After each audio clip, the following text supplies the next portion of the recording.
That's true of healthcare, that's true of climate change, that's true of almost everything in the political process. Our process is set up to be slow and to be measured. We've been working on the issue of sexual orientation since Stonewall. Yeah. This question is for Congressman Frank. You just recently announced that you're planning on reintroducing the ENDA.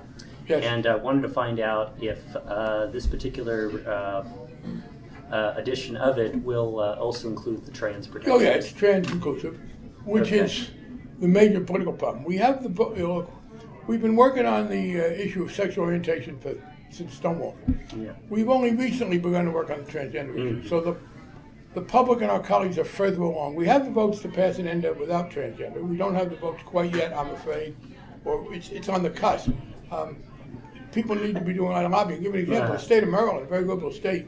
The transgender community, through my aide, who is transgender, Diego Sanchez, said, would I call the president of Maryland State Senate and ask him to bring the transgender rights bill out of committee? They said he's bottling it up because he's opposed to it, and if it comes to the floor, we'll win.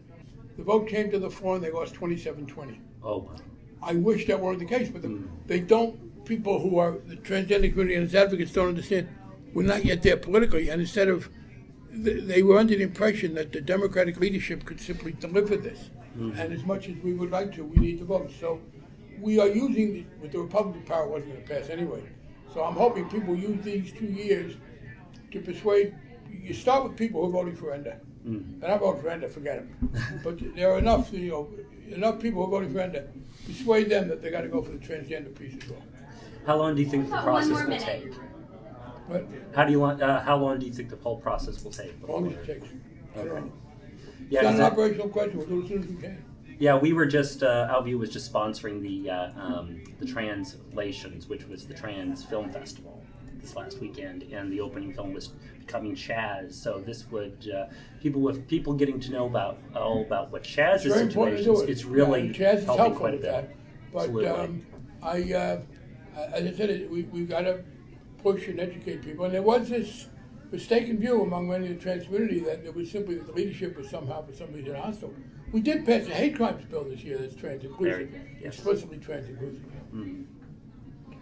Yeah, I think what Barney is saying is that the process of passing a piece of legislation never goes as fast as the advocates want it to, and probably goes slower than some of us wish it would.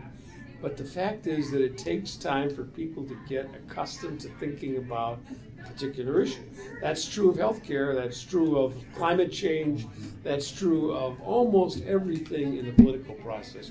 Our process is set up to be slow and to be measured, and that people are still thinking about this transgender question. I will tell you, for instance, I'm trying to go up, but I had the list of people on the Republican side.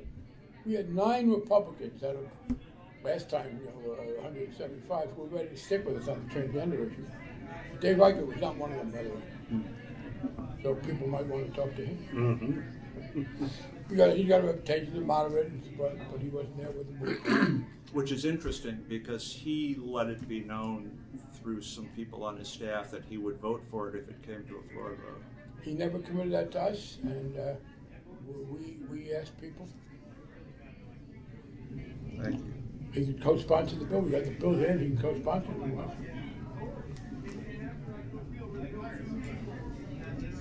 All right. Anyone else?